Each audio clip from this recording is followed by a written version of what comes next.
श्री हनुमान जी ने जो अनुभूति करी प्रभु के भाव से, उसके आश्रय में कहते हैं मां कहे वो, जबकि भगवान ने क्या कहा, कही बल बिरह बेगी तुम आयो। भगवान ने ऐसा कुछ नहीं कहा जैसा श्री हनुमान जी सुना रहे। नवीन पल्लव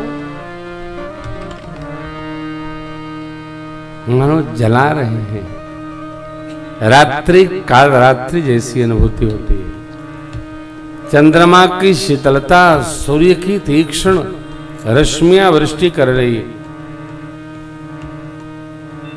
पौधे उनकी जो कोपलें निकलती हैं मानो भाले जैसे अपने को ही छेद करने चली आ रही। वर्षा ऋतु अनुभूति दर्शन हनुमान जी ने कैसा किया। वर्षा ऋतु मानो वर्षा तपती हुए तेल की वृष्टि कर रही है। दूरी का यह अनुभूति है। जो हितैषी थे वो पीड़ा दे रहे हैं। शीतल मंद सुगंध ब्यारी आप जब यहाँ थी, अथवा तो आप हम संग थे, तो वो कितनी मधुर लगती थी। आज वो सर्प के कंठ से निकली तीक्ष्ण वायु जैसे त्रास देती है। ये हृदय का भाव, मन में बैठा दुख, दुख जब बढ़ता है तो वो छंटता है। प्रभु ने कहा किससे कहूं, कोई इस भाव को समझ सकता नहीं। मेरे मन में जो आपके प्रति प्रेम है और उस प्रेम का जो सार है वो केवल आपका मन जानता है, और जो मेरा मन जानता है वो आपके पास ही उपस्थित रहता है। मैं यहां भले हूं, सो मन सदा रहत तो ही पाही। दूर रहो, कहीं रहो। मैंने आपसे निवेदन किया, प्रेम की परिभाषा नहीं है। हम बहुत प्रेम कहते हैं, करते हैं, प्रेम में ही रहते हैं। ये कहने वाले प्रेम नहीं करते, जताते हैं, बताते हैं। कई लोग तो ऐसा भी कहते हैं, आपका प्रेम पहले जैसा नहीं रहा, तुम्हारा रहा क्या? प्रभु ने कहा देखिए, प्रेम कभी अपेक्षा नहीं करता। मां बच्चों की परवरिश करती है, बच्चों से अपेक्षा नहीं करती। जहां अपेक्षा है वहां दुख है। अपेक्षा प्रेम करना किससे? जो आपसे न करता हो, ये प्रेम है। प्रेम करने वाले से प्रेम करना ये प्रेम नहीं है, व्यापार है। आप प्रेम करो, करो। प्रभु ने मां से कोई अपेक्षा नहीं की। क्या कहा? श्री हनुमान जी की यह अनुभूति है। कहा तप्त प्रेम कर मम अरु तोरा, जानत प्रिया एक मन मोरा। वो मन सदा रहत तो ही पाही। जो मन जानता है तत्वतः प्रेम वो आप में रहता है। भगवान के द्वारा भेजे गए संदेश को सुन करके मां की शरीर की सुधि समाप्त हो गई। जब मन की स्थिति उपरति प्राप्त कर जाए शरीर से, तो जीव का दुख उसी क्षण नष्ट हो जाता है। जब तक है तभी तक दुख है, बाहर निकले दुख समाप्त। सुख दुख मनस्थिति है नहीं है, उपस्थित है नहीं उपस्थित है, गया था नहीं गया था, अरे आएगा कि नहीं आएगा, इसका दुख सुख से कोई लेना देना नहीं। ये सब मनोगत भाव है। दुख सुख, और जिसको होता है वही जानता है। ये प्रसंग हम लोग गाने में समाप्त कर देते हैं। कितना अद्भुत प्रसंग है। मगन प्रेम तन सुधि नहीं थी। संदेश सुनकर मेरी मां मगन हो गई, शरीर की सुधि विस्मृत हो गई।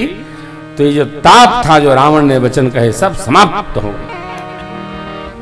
अब श्री हनुमान जी महाराज अपने भाव में आकर भगवान के बल का, प्रभु ने कहा कही बल बिरह, अब तक बिरह कहा, अब बल सुनिए। कहु कपि कह कपि हृदय धीर धरु सुमेरु राम सेवक सुखदाई। और आनहु रघुपति प्रभु सुने मम बचन तजहु कदराई। भगवान की प्रभुता का जो आपने रावण को सुनाया है, उसका स्मरण करिए मां।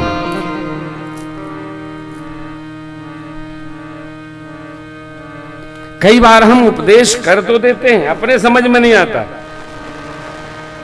पूज्यपाद गोस्वामी जी रावण के लिए एक पंक्ति लिखते हैं, कुंभकर्ण जब मारा गया तो कुंभकर्ण की पत्नी को और भी स्त्रियों को रावण समझा रहा है, ये शरीर नश्वर है, आत्मा अजर अमर है, क्या किसके लिए रोना, किसके लिए गाना, ऐसा कह रहे हैं। गोस्वामी जी ने लिखा, अपने अशुभ मुख से रावण शुभोपदेश कर रहा है। अशुभ मुख से, अब कोई नशा करे हो कहे कि ये सब बहुत अधर्म है, क्या अर्थ हुआ? तो बाबा लिखते हैं, पर उपदेश कुशल बहु तेरे, जे आचरहि ते नर न घनेरे।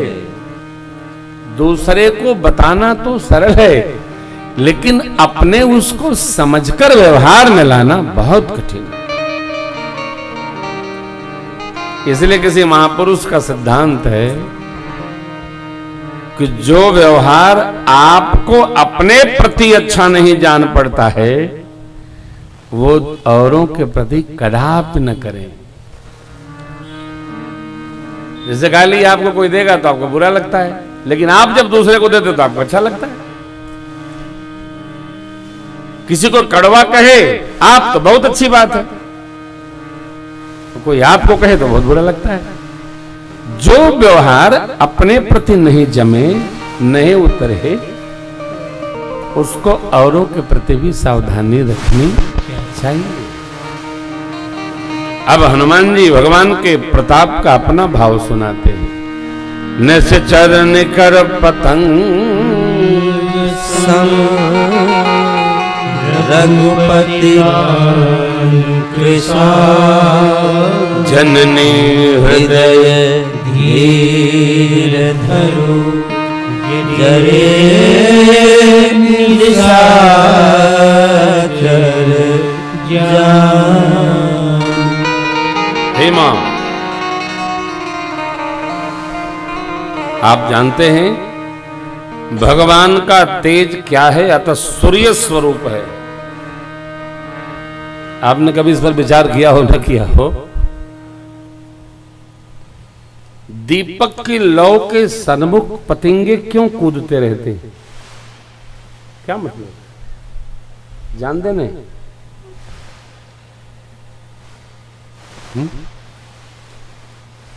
पतंगों का जन्म अंधकार से होता है, श्वेत से होता है। काकरोच अंधकार में जन्म लेते, प्रकाश में नहीं। जहां झाड़ू लगती है वहां काकरोच जन्म नहीं लेते। जिस घर में नियमित सफाई हो वहां छिपकली नहीं आती। ऊपर का जो कमरा होता है वहीं छिपकली जन्म लेती है। पतंगे इसलिए दीपक के पास बार बार जागते हैं, बार बार जाते हैं कि वो दीपक की लौ को बुझाना चाहते हैं, और बुझाने के फेरे में अपने समाप्त हो जाते। क्यों? सबको अंधकार चाहिए। जिसको जगत के सत्य व्यवहार में नहीं प्रीति है, उसको अंधकार चाहिए। उसको प्रकाश नहीं चाहिए। रावण अहंकार की प्रतिमूर्ति है और कुंभकर्ण को मानस में अंधकार कहा गया, इसलिए सोता ही रहता है वो। मेघनाथ अभिमान कहा गया, तो नीची बात ही नहीं करता है, मद में ही रहता है सदैव। इसलिए को मेघनाथ उसका नाम है। उसकी जो गर्जना है मेघ जैसी गड़गड़ाहट है, एक स्थान पर गरजे पूरी धरती हिल जाए। वही विभीषण जी भागवत हैं, भक्त हैं, माधुरी भाव के साधक हैं। तो पतिंगे ये निश्चर का है, तो पतिंगे हैं, भगवान सूर्य स्वरूप हैं, उनके आते ही ये निशाचर पतिंगे स्वरूप हैं, अपने आप अग्नि में दग्ध होकर समाप्त हो जाएंगे। बाण की सारू नहीं, भगवान स्वयं सूर्य स्वरूप हैं, उनके आते उनको देख कर ही मर जाएंगे सब।